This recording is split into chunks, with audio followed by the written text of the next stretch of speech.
Hey, what's up? It's Styler here, and in this video I will review the Siswoo C50 Longbow, a very powerful Android 5 phone to a very affordable price. I got the phone from efoxshop.com, and as always remember also to check out the video description for more details. So the C50 has a very flat and classic design and comes with the 64-bit MTK6735 quad-core chipset, 1GB RAM, 8GB ROM, a 5-inch HD display. It has IR blaster, a 3000 mAh battery, front LED flash and support for 4G LTE world mode, so that means that the LTE support is much better than seen before. Okay, let's have a look what you actually get together with the phone. So of course you get here first of all the wall charger, and you can see this one here looks to be in a very good quality. Let's have a look here on the specifications. This one here is a 5 volt 1000 mAh. Then you of course also get here the micro USB cable, so you can connect it to the PC or you can charge the phone. And then there is also a quick start guide here from Siswoo, and you see here in English, we see here the picture. Let's see here, we have some about the specification and the buttons on the phone. Everything in English. And last you also get here a screen protector. So there will be a screen protector attached on the phone already when you get it, but this is just an extra screen protector. Let us now have a look on the phone design. And the phone here comes with a 8 megapixel rear camera. On the front we find a 5 megapixel front camera.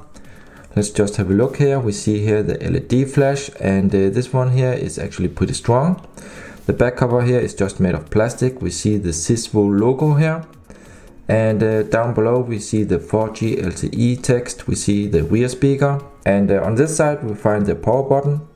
You see here a small cutout so you can pull off the back cover, and the frame here is actually just made of plastic. It looks a little bit like metal actually, but it's fake. In the bottom we find the microphone together with the micro USB port.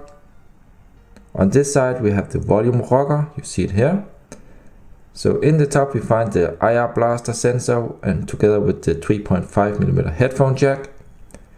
And on the front we have here the 5 megapixel front facing camera together with the ear speaker and a LED flash. And yes, this is a small LED flash, so when you're doing selfie pictures with the front facing camera, the flash here will actually light up.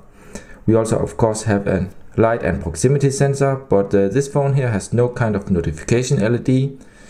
We see here the 5-inch display, so it's very dark and black. And below here we then have the touch buttons. We have home, menu and back. And again, these have no kind of backlight. Actually they are just here in silver, as you can see. So we must remember that this phone here is a low budget phone, so the price is also very low, so that's why it doesn't have all the things that you know from the high-end devices. Okay, let me just do a 360-degree turn of the phone so you can see the design. And it's very flat and classic, and also I must say that it feels really robust and solid when you hold it in the hand. So not too big, perfect size.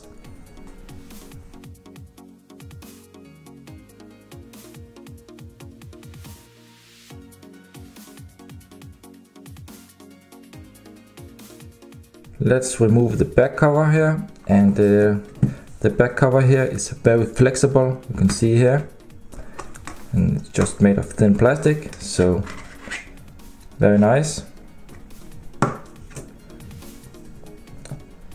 Let's have a look inside here. So we see here it's a dual SIM phone, so we have SIM 1 and 2 here, and in the center there is a port for SD card, micro SD card, so you can have more storage here. Below here we see the big 3000 mAh battery, and we have here the rear speaker. Okay, and let's see here, yeah, it says 3000 mAh. Below here we also find a CE logo. And we have here the lock screen, and what you see is it comes out of the box with the lollipop. So you see the UI here, and let me just scroll a little bit. It's very smooth as you notice here, and let's see here in the app drawer, the same here, fast and smooth. Let's get back. Let's see here in the touch buttons, there are no kind of backlight here. Let's see in the top here, we have here the quick toggles. Let's see here, we have here in about, we have here the build number, the brand, we have the Android version 5.0, support wireless updates. Let's just check here the lollipop. And let us check out the viewing angles, and let me turn off the light. So you can see here, very good viewing angles from the sides, the bottom on the top here. Good colors and a very sharp picture. So what you see here is that the LED flash is actually kind of strong, I would say, but the LED is not that big, so it's a small LED, but it does the job well, and you can use this as a torch or LED when you take photos. So of course it's hard to see here in a video, but believe me, it is actually pretty strong. And let me show you here the multi-touch test. So it supports 5 touches here, as you can see. And let us have a look here on the reception. So the Wi-Fi is very good on this phone here, and it's fast, it has a good range. Also the network reception is fine. So generally the reception and Wi-Fi speed is good on Siswoo phones, so I have had no problems at all. So the phone is very simple. Let's just scroll through these. Let me get to the top here. We have here first of all display. So the phone supports mirror vision, so that's a good thing. Inside here you can tweak the colors, set this to vivid or user mode, for example. You can also enable the dynamic contrast. Let's see, we also have here other things like sound and notification, the storage. So the phone storage is not that big. See here it's only on 4.51 gigabyte. It's free totally. The ROM should be on 8 gigabyte, but I guess some is also used for system files, cache and other things. But of course you can also insert a SD card. It supports micro SD cards. And below here we also see external USB storage. I believe this is the USB on the go. Let's see in apps, and let's see the RAM usage. So the phone only has 1 gigabyte of RAM, and we see 240 megabyte is used, so we only right now have 482 megabyte free. But overall it's okay. The phone is still running pretty smooth, as you saw, but there can be small hiccups if the RAM is totally full, but that's what you can expect from a low budget phone like this. Let's see in language and input. So it will support most languages here. You can just pause the video if you want to check. And now let's have a look here on the Sasa remote, the IR Blaster app. So the app here is now set up to use my Samsung TV. And as long you actually point the remote at the TV, it works really great, and the range is also okay. But if you don't do that, it doesn't always work. But overall it's okay. You also see here the nice layout, and of course you can add a lot of different brands, not only TV, also receivers and so on. So that's a very convenient feature to have. So because the phone doesn't have any kind of hardware notification LED, I installed the app LED Blinker Light, and with this one you can actually set up the screen to be LED in the corner here in the top. Let's just test out here. Let me turn off the screen, and so you can see, and it will simulate a notification LED in the corner. And you can set this up to be bright or dim. The brighter it is, the more power it will use actually, because actually the whole screen is on right now, but it will just be black. So it will use very little power when it's using the app here now, but it is almost like a real notification LED. And now let us check out the camera app. Okay, and let's see here, the autofocus is working, yeah.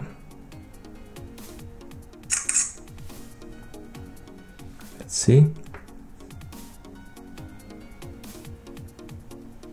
So the details seems to be good. And for camera samples in full resolution, I will provide some in the video description, so don't forget to check this out if you want to see high resolution samples. Let's get back here, and we also have support for picture-in-picture. We have here all the normal settings, we have filters here. Let's get back, let's see in the settings. These are very stock, standard. Let's see the megapixels, 8 megapixels. We have face beauty, we also have here for the video, we have fine or high. Fine will be full HD, high is normal HD.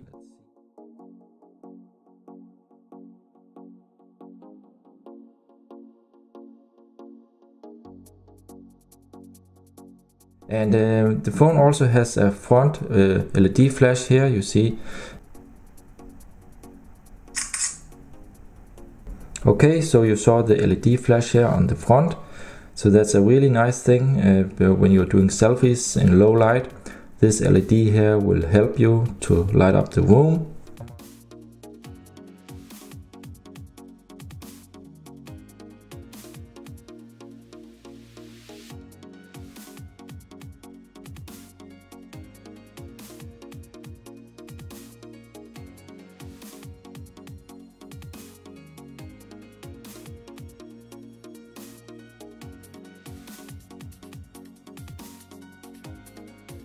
So now to a test call. So you see the proximity sensor is working. Let's try the earpiece. Die von Ihnen gewählte Nummer ist nicht vollständig. Bitte rufen Sie die Auskunft an. Okay, so you can hear the sound here from the ear speaker here is loud and clear. Next up, I will test out the USB on the go. So I have here the USB on the go cable with a USB stick, and you can see here the external USB storage is found. Let's just click cancel here and let's go to the file manager. So here we see the USB stick in other pictures. Let's check out some pictures. So this is working good. And regarding sound with the earphones like these are the Xiaomi Piston 2. The quality is really good and loud, so there are no problems listening to music with headphones or earphones with this phone here. You see it here, and the quality is just great. So now I'm going to run some different test apps and a game. I will turn off for the background music as always, so check it out.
So we are now in the end of this review, and I will now list some of the pros and cons. So first to the pros. It is very flat and has a very compact design. It is extremely cheap for MTK6735 quad-core 64-bit phone with world mode LTE. It comes out of the box with Android 5 Lollipop, and also the battery is pretty good. Siswoo says it's a 3000 mAh battery. It could maybe be a little bit less, but at least it is enough for one whole day. Also, it has things like a built-in IR blaster, it has a front LED flash for selfies, and also the camera is very good. Pictures are overall in a good quality. And the Lollipop ROM in this phone here has also support for Mira Vision. So in the settings you can actually tweak the colors and sharpness and so on. So that's also a very nice thing. So regarding the cons are that it comes only with 1 GB of RAM, and the internal ROM storage is also very small. Of course you can use micro SD cards, but still I would have preferred more ROM storage. It doesn't support any kind of off-screen or air gestures, and there are also no kind of smart features. So it is a very basic and simple phone. The touch buttons have no backlight and there is no kind of notification LED, but as alternative you can use apps like LED blinker light. The IR blaster is working okay, but the range is not the greatest and you really have to point it directly at the TV before it reacts. Last but not least, the Antutu score on 28,300 is not the best, but still we must remember that this is a low budget phone. That's it for the review. Remember also to check out my blog. You find the link in the video description. If you have any questions, please comment below, give a thumbs up and subscribe to my channel for more. Thanks for watching. See ya.